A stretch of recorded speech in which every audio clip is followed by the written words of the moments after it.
Most of us can think of at least one game from our childhood that was so utterly difficult, beating it seemed impossible. No amount of help from your siblings could ever be enough to get you past the second level of The Lion King for the Super Nintendo. But anytime the topic of absurdly difficult games comes up in discussion, one is almost guaranteed to be mentioned. A game with an introductory level so challenging that most of us never saw past the first 60 seconds of the game. Buckle up and ride along as we revisit and finally conquer the white whale of my gamer childhood. How hard could it be?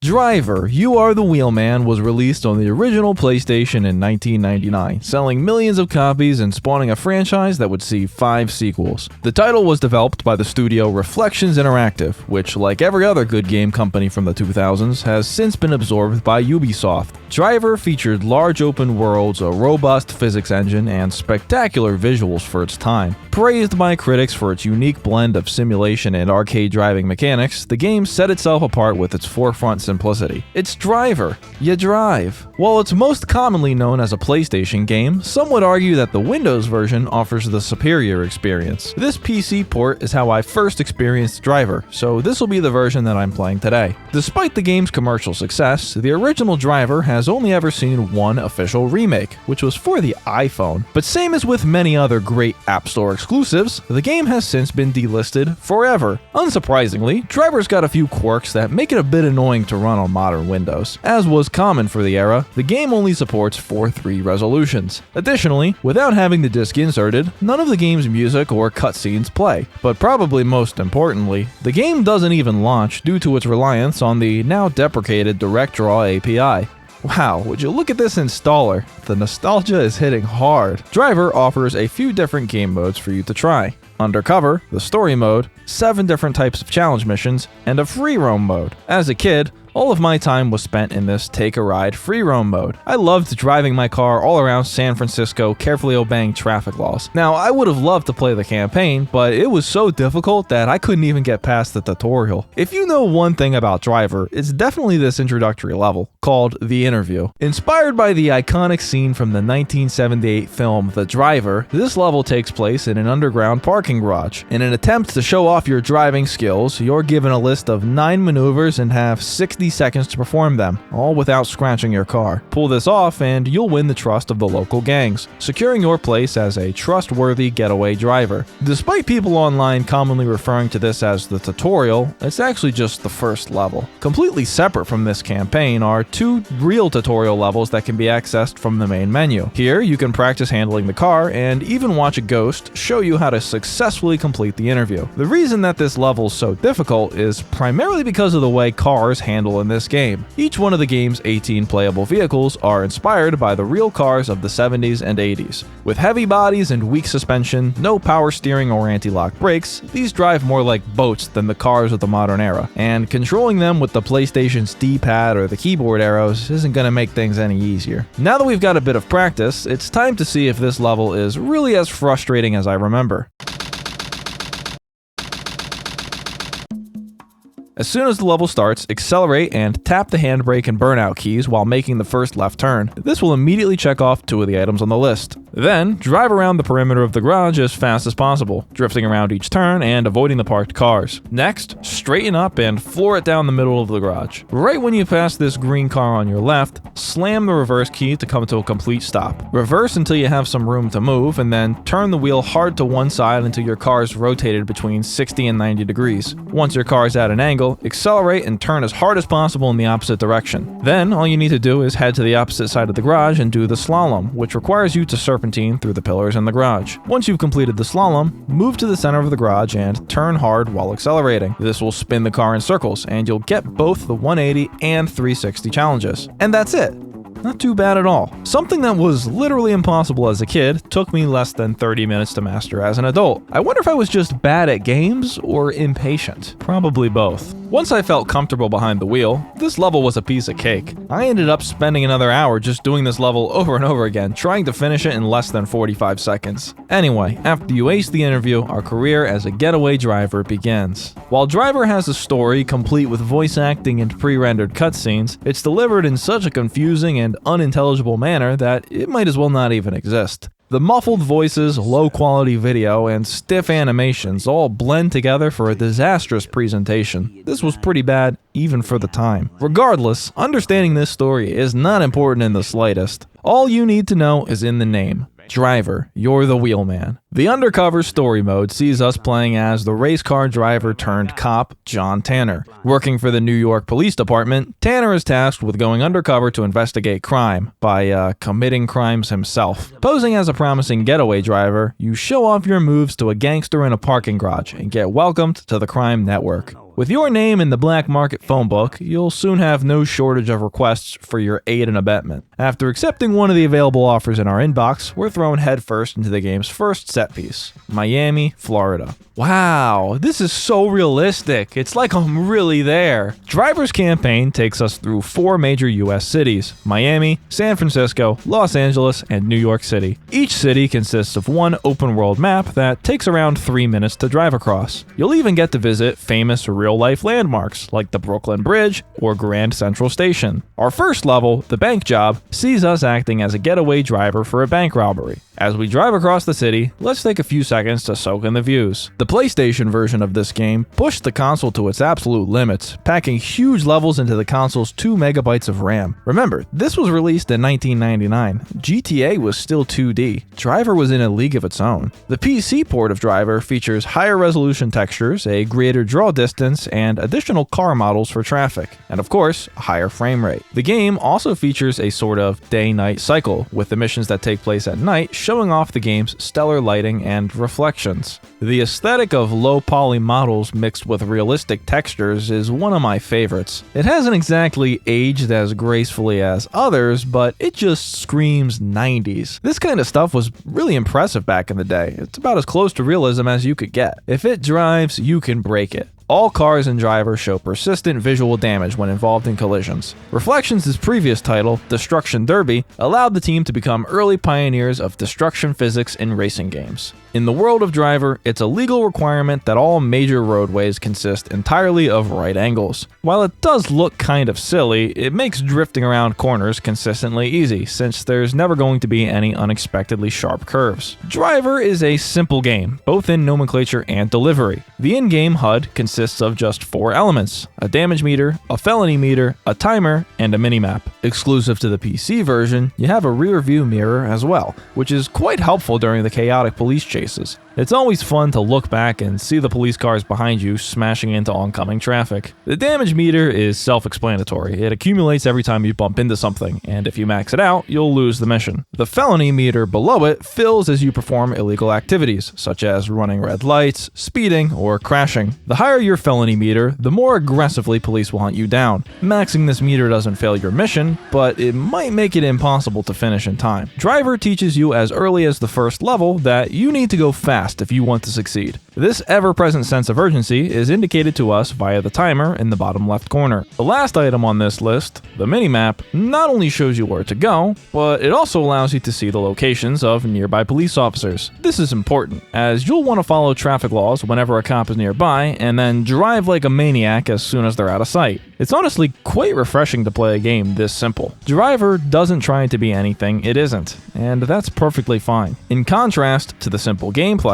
Driver also features a surprisingly in-depth director mode. This allows you to save replays of your gameplay on any level. When viewing a replay, you can pause and place cameras anywhere you like, and then toggle between the cameras while the footage plays. A surprising level of detail for a feature that most players will ignore entirely. But not only does Driver look like a movie, it sounds like one too. The PlayStation version of the game features a fantastic original soundtrack, consisting of 17 tracks inspired by 70s funk. These tracks dynamically change depending on the time of day or during police chases. But for some reason, all of this dynamic music was removed in the PC port. This version instead uses licensed stock funk music, with a grand total of 9 songs. You'll be hearing the same 1 minute and 54 second long song looped for an an hour straight, and it'll be tough to not go insane. In my opinion, this was a terrible change to make, as the dynamic soundtrack really helped to add to the feeling of playing through a movie. But I don't even remember this game having any music at all. Apparently, this was a common complaint caused by the game's use of the Red Book CD audio format. This type of music only works while you have the CD inserted, and it won't play at all if you're running Windows XP or later. Although, now that I think about it, I'm pretty sure that I never played this game on Windows XP,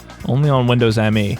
Yeah, that's probably why the music didn't work. As I mentioned earlier, this game features fully voice-acted cutscenes, but everyone speaks in an overly stereotypical accent, and the strange writing includes a lot of archaic 70s slang. Those punks, stand just a couple of lowlifes who got lucky and tagged me for a meal ticket, man. Figured I knew something you was gonna increase some bills for. You know what I'm saying? I guess I was their ace, and they played me, man. Pair this with the lack of subtitles, and you can pretty much write off trying to understand any of the dialogue, and by extension, the game's story. While driving around, you'll notice that the bustling cities are alive with the sounds of traffic. The game features a simulation of the Doppler effect, which is apparent when cop cars fly past you in a missed ramming attempt. But the best sounds in the game are the loud, visceral noises of metal and glass colliding at high speeds. Also, this sound was taken directly from the car park scene in The Driver. A neat little reference. All things considered, the only real complaint I had with the audio was sometimes it was mixed a bit poorly, with certain sounds being too loud and overpowering others. But besides a few minor gripes, Driver has aged fantastically, and it's still very playable. Moving on to the subject of the gameplay, you probably already know one thing about Driver. It's notoriously difficult. The intro alone was enough to make many players rage quit. But this level is difficult for a pretty good reason. If you can't pass the interview, you're not ready to play Driver. This is an aggressively challenging game. Tight time limits require you to drive nearly perfectly on each mission, drifting around corners whenever possible and avoiding collisions at any cost. But stunt driving isn't easy in real life, so it shouldn't be easy in Driver either. Your cars handle exactly like in a 70s crime drama, bouncing and fishtailing dramatically around corners. Some missions even take place in the rain, which makes it more difficult to sustain a drift without sliding into a wall. Your car will also react to the surfaces you're driving on, and you'll lose traction on dirt or grass. Driving quickly, yet safely, is one of the most important skills you'll need to master in order to beat Driver. These are real cities after all, traffic and everything. All NPC cars in the game make a valiant attempt to obey the law, stopping at stop signs, waiting for stoplights to turn green, and staying in their lanes. Not only does this help the city to feel alive, but it adds to the challenge. Traffic is impressively dense, making it a constant obstacle during your frequent participation in high-speed police chases. The cities of Driver are swarming with these police, and they have carte blanche to commit vehicular manslaughter, no matter how minor your infraction. While avoiding the police entirely is usually impossible, you'll want to do the best you can to minimize your exposure to them. Going over the speed limit of 60 miles an hour will immediately put a target on your head, sending all nearby cops into a fit of blind rage. Even a single vehicle accident like bumping into a street lamp is punishable by death.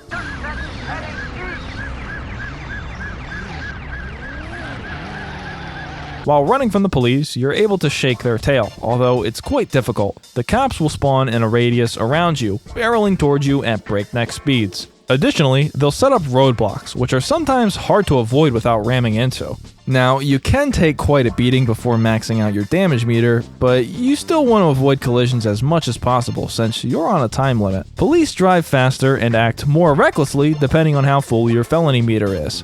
Every time you hit any other car, this meter increases. This results in some frustrating moments when cops push you into a massive pileup, instantly maxing your felony meter. With maximum felony, completing the mission in time is pretty much impossible. You are able to adjust the difficulty level of police, but this doesn't really make too much of a difference. The easy cops feel maybe 5% less aggressive than on the default setting. The mixture of strict time limits and aggressive police results in a difficulty level that walks a fine line between challenging and infuriating, depending on your mission. Driver isn't like the other old games that I've reviewed previously, which get their difficulty from being broken and glitchy. Driver is difficult because the game works nearly perfectly, but it expects you to really understand and master the game's driving mechanics tasks to succeed. So as far as the story goes, Driver follows a mission-based system. Missions are delivered to Tanner through an answering machine in his motel, and you usually have the freedom to choose between 2 or 3 different options. These multiple choice missions result in the game having a branching storyline, requiring multiple playthroughs to visit all 44 missions.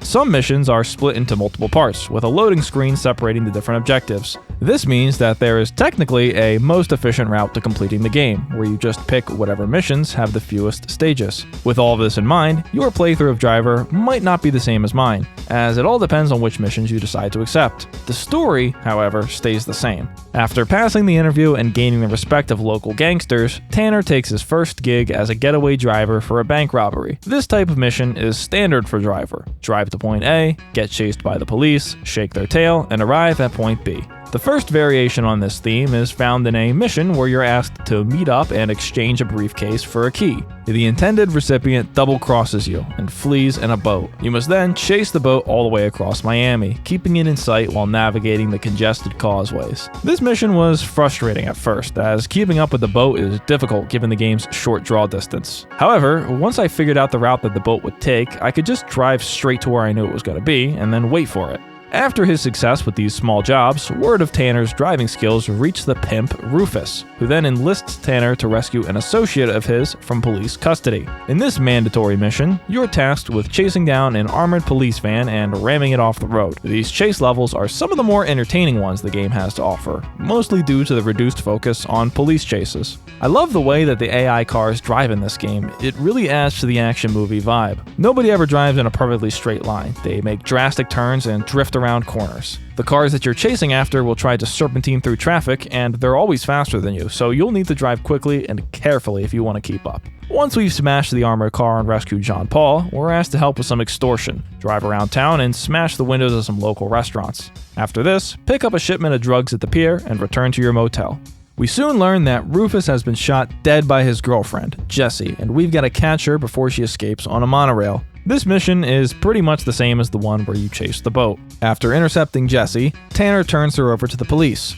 During her interrogation, she tells us that Jean Paul has fled to San Francisco to meet with the powerful crime boss, Castaldi. Guess that's where we're going next. Out of the game's 4 playable cities, I found the first one, Miami, to be the least interesting. The long, straight city roads don't really make for good police chases, and the scenery is less varied than in the other cities. The narrow causeways crossing the bay are also quite annoying, since a well-placed roadblock will easily destroy any hope of crossing the finish line in time. In San Francisco, we find a whole new set of environmental hazards to play with, and the tighter streets allow for more creative escape methods during the tense police chases. The famous cable cars and steep slopes make for great ways to destroy the pursuing police. When involved in a police chase, the fastest way to lose them is by wrecking their cars. Cops follow you closely, so if you don't swerve out of the way, they will ram you from behind. You can use this aggression against them, however, by baiting them into colliding with traffic. The game's difficulty spikes here in San Francisco, and there were some missions that I literally could not complete, no matter how hard I tried. But thanks to the branching storyline, you can always just try another mission if one seems impossible. San Francisco features more of the same mission templates introduced in Miami, with the biggest variation being a level where you're pretending to be a taxi driver.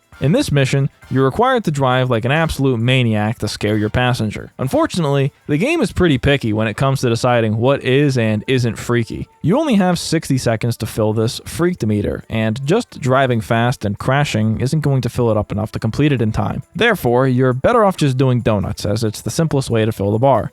Also, your license plate says Muff Diver. After successfully scaring some sense into the gangster's associate, we continue through a gauntlet of 4 more difficult missions. You don't get a chance to return to the motel between any of these multi-stage missions, so you can't save the game until you've finished each part. Complete this and you'll find the answering machine has 2 messages waiting for you. One, which turns out to be a setup and results in you getting chased by the cops, and the other having you kidnap a guy named Ross. Also, you'll probably notice that you received some funny prank calls or wrong number messages on your answering machine. But these don't have any missions, they're just Easter eggs. You have one new message.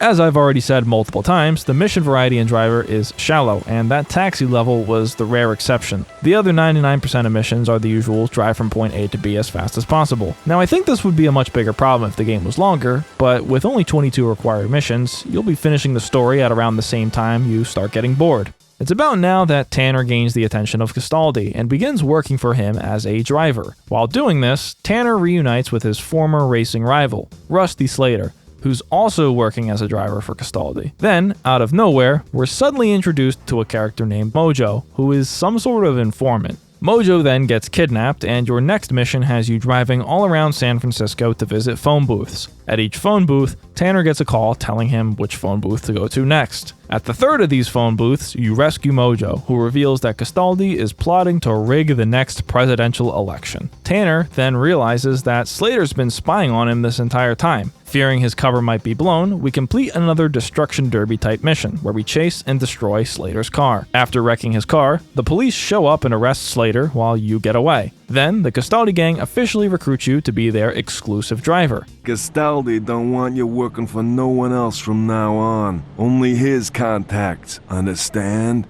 Get your bags. We got ourselves some work in L.A. We're gonna do our gangster there. Los Angeles is the shortest of the game cities, as you only need to complete 4 missions before we're sent to New York. While the other cities have missions taking place during different times of day, in Los Angeles, it's always nighttime. With San Francisco's steep streets as the only real exception, the differences between the 4 cities are primarily visual. Once arriving in LA, you steal a cop car for Castaldi and then run some more rivals out of town with your signature destructive driving. Tanner then learns of Castaldi's true intentions. Okay. This time we took care of the business we came to this town for. Since we don't have Slater, we got ourselves a different driver. But, Jean-Paul, you handle the hit, and I'll handle the backup. To assassinate FBI agent Bill Maddox. Why? Well, I don't know, but nonetheless, Tanner isn't going to allow this to happen. He meets with an NYPD colleague named Lek, who is conveniently working in Los Angeles. After giving Lek the details of the assassination, he arranges a police setup on the night of the hit to ensure that Maddox survives. In the following mission, Tanner drives the hitmen to the Chinese theater in Hollywood, where they're immediately intercepted by the police. After successfully fleeing to the airport, Castaldi begins to suspect that Tanner might be working with the police. Luckily, Tanner is able to convince Castaldi that Slater was actually the one who snitched, and the gang departs for New York City to meet with the corrupt FBI agent Marcus Vaughn. You still following this? Okay, just making sure. After arriving in New York City, Tanner continues his day job as a criminal Uber driver. Even though this is the final world of the game, the missions are still the same as always. Drive to the red arrow before the timer runs out. Castaldi drops hints that the next assassination target is going to be huge, but he's not so sure that Tanner's the right guy for the job. Lek, the NYPD cop that we ran into in LA, is now back in New York, where he tells Tanner that they suspect that his cover might be blown. After being threatened with termination, Tanner insists that he has to stay undercover, as this will be the only way to stop the assassination of the next target. In one final test of loyalty, Castaldi demands that Tanner race all the way across New York City in record time. This leads to the fantastic penultimate mission, where you get to put all of your skills to the test in a straightforward race through town. The missions that use the entirety of the open world maps are where Driver really shines, as it's up to you to experiment and find the fastest routes. After Tanner proves his worth, Castaldi reveals the details of the final assassination. This big target turns out to be none other than the President of the United States. With the assistance of the corrupt FBI agent from earlier, Tanner is told to drive the president directly to a waiting assassin. But like the loyal American he is, Tanner disobeys Castaldi's orders and instead drives the president directly to safety. Uh-oh, the police think that Tanner's trying to kidnap the president, and they hold nothing back in this final mission. Before playing this level, I had heard that it had a reputation for being way more difficult than the interview. The president's car is slow but tanky, and the police are more aggressive and numerous than ever. While I did find this mission challenging, it only took me 3 attempts. Far less than the 30 that it took me to beat the briefcase. With the president secured, Tanner reunites with the police chief, who lets him know that Castaldi and his gang have been arrested. The chief offers Tanner his badge back, but Tanner declines and silently walks away, disgusted with the corrupt state of the FBI. How much of the FBI did Vaughn drag down with him? It's gonna take some time for us to shift right through all this. Meantime, take your badge back. Take it. Tanner! Now you get yourself back here, Tanner. Now you come back here and you pick up this bag. Tanner! You just bought yourself a whole lot of trouble, fella. What a badass. Depending on which missions you chose during the rest of the story, you'll receive one of 3 possible endings. These are nothing too exciting though. They're just different variations of Tanner driving off into the sunset with his girlfriend. The game then ends with a credits sequence highlighting the team members of Reflections and their pixelated mugshots. The background footage for this is taken from the game's hidden 5th map, New Castle upon Tyne, which was the home city of Reflections. And after about 4 hours of playtime, I finally conquered the white whale of my gaming career. Driver, You Are the Wheelman. The game was fantastic for its time, and it certainly deserved all of the praise that it received. Even today, the game holds up great, especially when it comes to the car physics and satisfying police chases. It's a short and sweet experience, polished and made with love. Hard to complain, and I highly recommend giving it a try. That is, if you think you're up for the challenge. Driver would go on to receive a number of sequels, but none of them would match the commercial success of the original. The series ended up introducing a slew of new features, including on-foot segments and guns. This kinda just pushed the game away from its simple roots into the bucket of GTA clones, and none of these games were particularly well received. The most recent entry into the series, Driver San Francisco, was released in 2011, and it was praised as an innovative and entertaining return to the series' roots. Despite this success, Ubisoft would eventually delist the game due to expiring licenses in 2016. Driver as a series has now been dormant for 12 years, and as far as we know, Ubisoft has no plans for another entry anytime soon. It's always fun to look back on the games from our childhood, seeing if they lived up to the images we hold in our memories. Rose-tinted nostalgia glasses can be deceiving, so it's a pleasant surprise to find that this game is still fun all these years later. It took me far longer than I would have liked to write this video, mostly because I'm so used to writing about games that are riddled with blatant issues. But it was pretty refreshing to finally play a game that I could actually enjoy from start to finish. I know this wasn't nearly as obscure as some of the other retro games I reviewed, but it was something that always taunted me with its insurmountable difficulty. But how about you? Do you have any games that have been sitting incomplete ever since you were a kid? Let me know your favorites in the comments. As always, thank you to the generous bag holders that support my channel through monthly memberships. My lawyers have informed me that I am legally required to tell you that I have been investing all of your money into the rare fruits industry. But don't worry, I will update you as soon as this business becomes profitable, and as a bag holder, you're eligible to purchase a commemorative sticker. Stay tuned. Goodbye.